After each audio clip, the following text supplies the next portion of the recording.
juízo sobre aquilo que poderá acontecer, porque o Benfica precisa de muito mais, ou pelo menos os sócios do Benfica precisam muito mais para o seu caminho de sucesso, precisa muito mais do que um resultado ou 2 ou 3 ou 4. Portanto, vamos esperar pelas propostas que vão ser feitas, vamos esperar pelos nomes e pelas pessoas que podem ser incluídas nessas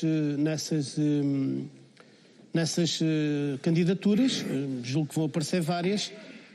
Agora, o Rui Costa, por todo o seu historial como jogador de futebol, é aquele que a maioria das pessoas e aquelas que só olham para o futebol, que é a mola real dos clubes, ao fim e ao cabo, entendem que o Rui Costa, desportivamente, será com certeza aquele que tem mais, pode ser mais validado. Vamos esperar. Há uma coisa que eu tenho que salientar nesta altura, ao contrário do que muitas vezes é dito, a primeira palavra para aquele momento que o Benfica está a passar vai para todos os sócios do Benfica, sem exceção. Para todos. O sentido de responsabilidade que têm tido desde daqueles acontecimentos,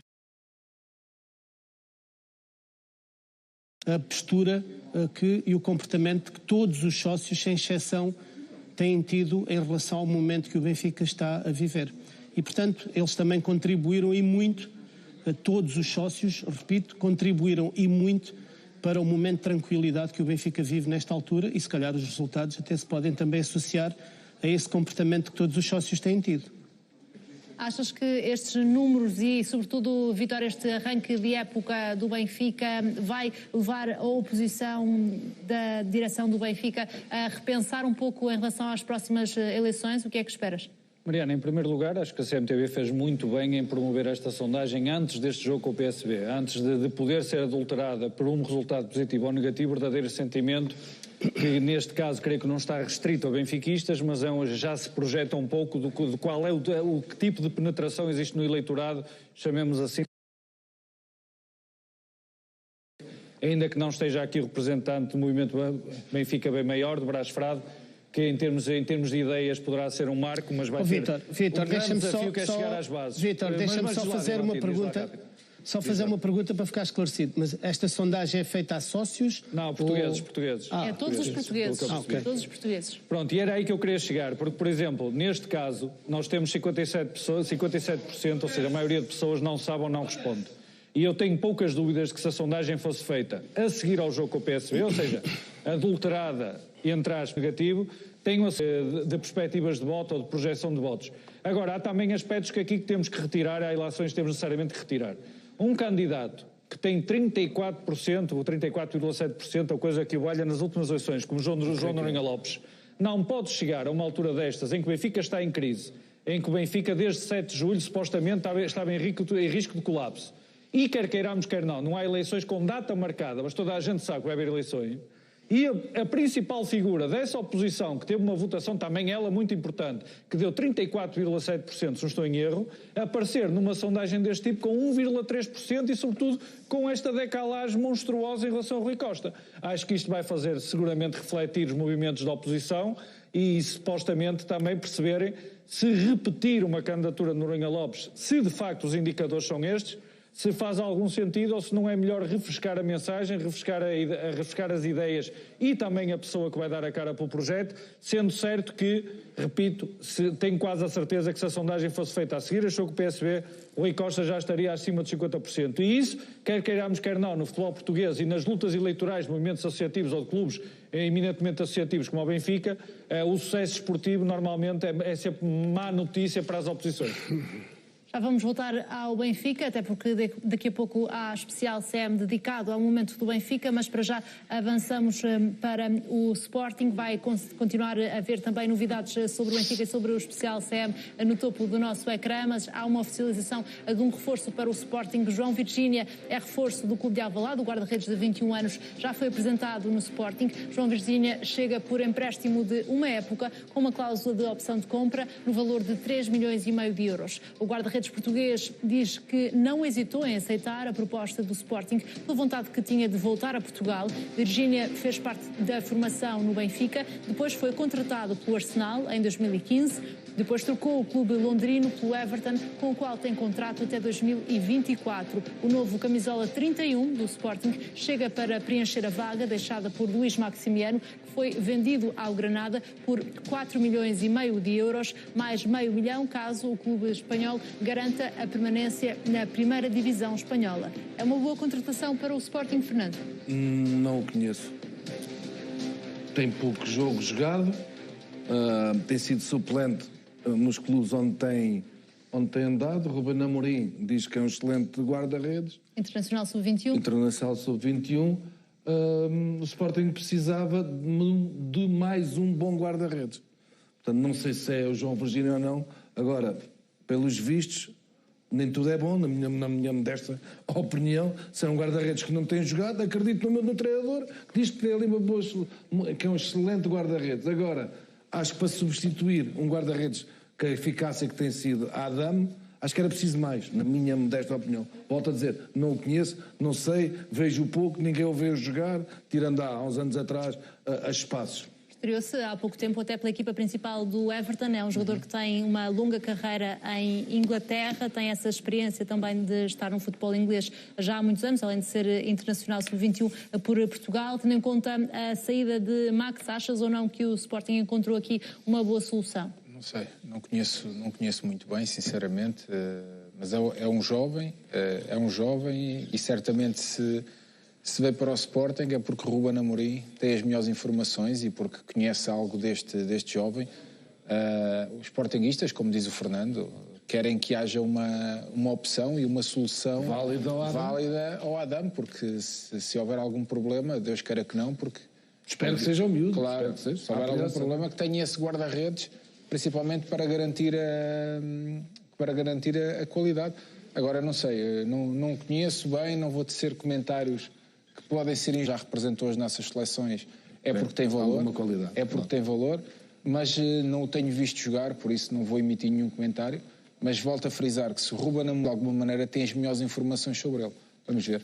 Vamos continuar no Sporting, mas agora com João Palhinha, que é agora o principal candidato para dar ao Sporting a maior venda neste mercado. O médio português atravessa um grande momento de forma, o que despertou a atenção de vários clubes. Segundo a imprensa inglesa, o Tottenham estará disposto a avançar com uma proposta de 20 milhões de euros. Também o Wolverhampton já foi incluído no lote de interessados em Palhinha. Já a imprensa italiana avança que o jogador do Sporting foi proposto pelo empresário Jorge Mendes à Roma, de José Mourinho. A Sadlina só aceita negociar o internacional português a partir de 40 milhões de euros. Por isso, o João Palhinha pode ser protagonista de uma das maiores vendas da história do Sporting. Mateus Nunes quer ficar no Sporting até ao final da época, apesar das abordagens de Everton e Newcastle. O Jornal Record escreve que o jovem médio prefere ficar mais um ano em Alvalade. Com a saída de João Mário, Mateus Nunes sabe que é a primeira opção no meio-campo, ao lado de João Palhinha. O jogador de 22 anos quer crescer no campeonato português antes de sair para uma liga tão competitiva como a inglesa. Além disso, está entusiasmado por poder jogar na Liga dos Campeões. O Jornal Record adianta aí que se Mateus Nunes ficar, o Sporting vai aumentar 1.000 euros líquidos por época. Inicialmente, Vítor, o plano do Sporting até parecia ser o de negociar Mateus Nunes e segurar João Palhinha. Inverteram-se aqui os papéis destes dois médios no que respeita ao mercado? Vamos ver se algum dos clubes, Mariana, tem capacidade para se bater por Palhinha. Não te esqueças que uma das razões pelas quais Mateus parecia mais apetecível para o mercado é porque a taxa ou o patamar financeiro de custo em que Mateus Nunes se situava era mais alcançável para a situação atual do mercado. Palhinha está num patamar mais alto, quer queiramos, quer não. Eu sou daqueles que já me ouviste defender acerrimamente que praticamente todos os diamantes que o Sporting tem, tal como seguramente o Benfica e o Porto vão beneficiar com isso, mas o Sporting muito mais, vai conseguir que Palhinha, se Mateus Nunes ficar, Nuno Mendes, Pote, são jogadores que na montra da Liga dos Campeões, ainda por cima com o estatuto de cabeças de série, com um bocadinho de sorte, podem ter um terceiro, um Pote 3 acessível e jogarem para o apuramento sem nenhum problema. Essa projeção do Sporting vai valorizar os jogadores e vamos todos acreditar que daqui a um ano com a pandemia a acalmar um bocadinho, a vacinação a avançar, a população a unir-se toda para conseguir, independentemente de termos todos de tomar terceiras doses ou não, mas que isso vai ajudar a economia a recuperar, o futebol a ganhar a dinâmica em termos de mercado que tinha antes da pandemia. A partir daí os jogadores podem ser negociados noutro patamar. Onde é que vamos chegar agora? Até dia 31, até a próxima terça-feira, eu não acredito que existam propostas suficientemente elevadas para levar Palhinha. Seria uma enorme surpresa. Mateus Nunes estava num patamar ligeiramente inferior de custo, ou num patamar inferior em termos de custo, não estava completamente blindado à possibilidade de haver algum clube que se atravessasse por ele. Mas vou também dizer, pela maneira como a situação se está a encaminhar, eu se tiver Mateus Nunes no Sporting. Parece ser essa a vontade do jovem jogador nesta altura também, Diamantino, tendo o Sporting de fazer uma grande venda. Se chegar essa proposta por João Palhinha, que é um jogador fundamental na equipa de Ruben Amorim, o Sporting deve agarrar a oportunidade? Não é uma opção fácil. Se o Sporting quer validar o título, vai ter que, ou por outra, teria que contar com um dos seus melhores, se não o seu melhor jogador da atualidade. Depois, parece-me que é mesmo o único jogador, até no futebol português, estou a falar português, e jogador português, que tem, na minha opinião, a possibilidade de ser muito rentável numa venda. Acho que João Palhinha, ao contrário de muitos outros que nós percebemos que têm mercado e que podem sair de Portugal para alguns clubes que estejam dispostos a contratá-los, Palhinha é, na minha opinião, aquele jogador que pode jogar, por aquilo que conheço, que vou vendo, não conheço todas as equipas, nem todos os jogadores da Europa, mas por aquilo que vou vendo, é um jogador que pode jogar em qualquer equipa top da Europa. Tem todas as características que qualquer equipa, seja ela de que patamar for, que se possa interessar. E, portanto, acho que o Sporting não poderá fugir, se calhar, vamos ver, quando se fala que não há um mercado, nós vemos, é verdade que muitas vezes é só entre clubes ingleses que isso se vai fazendo e uma outra transferência de país para outro, mas parece-me, para um jogador como Palhinha, não tendo ainda o estatuto de alguns destes que têm feito as grandes transferências neste momento, até dia 31, acredito que possa acontecer ainda uma grande proposta por este jogador. Compreendes, Fernando, que o Sporting avance com a melhor proposta que chegar entre um destes dois jogadores? A informação que eu tinha era que Mateus Nunes ia ser vendido e mantenho. Agora, em termos de valorização de valor, claramente é notório, pelo menos tudo indica, toda a gente diz, que o Sporting tem que fazer uma venda. Em termos de qualidade de jogador, e aí concordo com o Diamantino.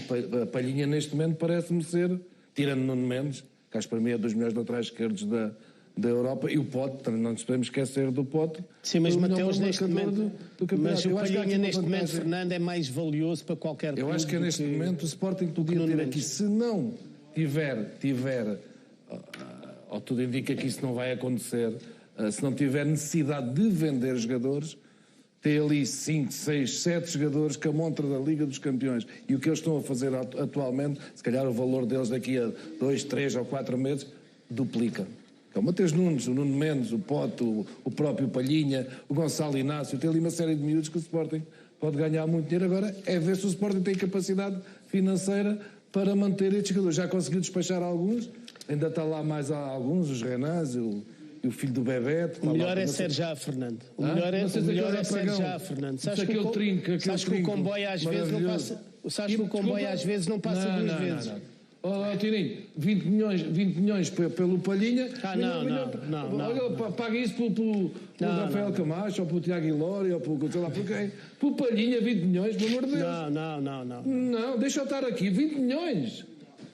Neste momento o Sporting estará a pedir 40 milhões por João Palhinha. Vamos aguardar até ao final do mercado para perceber se há uma grande venda ou não. Agora os grandes concentram-se no campeonato, já depois da primeira perda de pontos de um grande que aconteceu no jogo do Futebol Clube Porto. Vamos olhar para o lance mais polémico desse encontro entre Marítimo e Porto. Acontece ao minuto 90+8. Francisco Conceição cai na área do Marítimo, pede penalti por falta de pelágio. O árbitro João Pinheiro nada assinala, não recebe indicação aplicações do vídeo-árbitro para ver as imagens. Foi um jogo com muita polémica também por causa do relevado, mas achas que neste lance José Calado do Porto tem razão de queixa ou não? Eu acho que sim. A mim parece-me que há um toque do jogador do Marítimo no Francisco. Vamos ver agora nesta repetição. Eu já vi marcar penaltis por muito menos. Sinceramente, já vi marcar penaltis por muito menos. Mas, de qualquer maneira, deixa-me dizer-te uma coisa. Houve muitas queixas em relação ao relevado. É verdade que o relevado estava em péssimas condições. Mas depois de ter visto a primeira parte do Futebol Clube do Porto, eu realmente vi o Futebol Clube do Porto uma equipa que não é a imagem daquilo que tem sido o Futebol Clube do Porto a jogar futebol. Um jogo realmente muito mastigado. Como não tem o Marega, ainda se continua muitas vezes à procura daquele que era o jogador, que era o Marega, de alongar a bola na frente, mas já não existe Marega. Tony Martínez não faz a mesma coisa que Marega fazia, nem o Taremi, e por isso era um Futebol Clube do Porto algo atípico. Mas neste lance aqui, eu sinceramente, a mim parece-me que há um toque e por isso acho que devia ter sido marcado penalti. O Francisco Conceição, nem que fosse atropelado por um comboio ou por um caminhão, ia ter algum penalti marcado a favor do Futebol Clube do Porto depois do que se passou o ano passado na Madeira e da campanha que foi feita pelos penaltis de Francisco Conceição. Portanto, a primeira coisa que o próprio Francisco tinha que saber era que estar a provocar quedas ou a simular não ia fazer de certeza. Portanto, aqui provavelmente há um toque, não há simulação nenhuma, é um toque normal ou que poderia ser considerado faltoso ou não. Agora só mesmo um lance muito claro é que levaria qualquer árbitro português neste jogo na Madeira, nos descontos, a voltar a marcar um penalti a favor do Futebol Clube do Porto, e essa é a realidade. Vítor, se tu reparares o pé do jogador do Marítimo, o pé direito, por causa do relevado até resvala e que acaba por tocar no Já não temos Francisco. muito tempo, mas Diamantino, achas que Francisco Conceição está a pagar um pouco o preço das polémicas da época passada? Diamantino. Sim, desculpa. Estava a perguntar-te se achas que Francisco Conceição está a pagar um pouco o preço das polémicas da época passada. Não me parece. Mas aqui, muitas vezes no futebol existe aquela história do lobo. Tantas vezes se chama o lobo que é mentira, quando é verdade as pessoas não acreditam. Não é o caso deste lance. Eu daqui estou de acordo com o Vítor. Acho que eu disse logo durante o jogo, quando estava a fazer o jogo com o Amaral, que tinha muitas dúvidas. Percebe-se que Francisco Conceição procura a falta e percebe quando há o toque, mas depois do toque já Sérgio Conceição estava a cair. Não me parece que seja penalti. Já temos Tenho algumas dúvidas. Também, Fernando, era penalti para o Porto? Para mim é claríssimo. Para mim não há tendência nenhuma de Francisco Conceição se mandar ao chão para provocar penalti nenhum. Leva um toque e o toque, apesar de ele escorregar com o pé esquerdo, corta claramente o passo ao jogador. Para mim é penalti claro. É com este lance polémico que vamos fechar esta Liga de Ouro. Já sabe que amanhã à tarde vamos acompanhar aqui na CMTV com uma emissão especial o regresso do Benfica a Portugal, depois da passagem à fase de grupos da Liga dos Campeões. É por volta das 5 da tarde que a equipa de Jorge Jesus chega a Portugal. Vai poder acompanhar tudo em direto aqui na CMTV. O futebol vai continuar.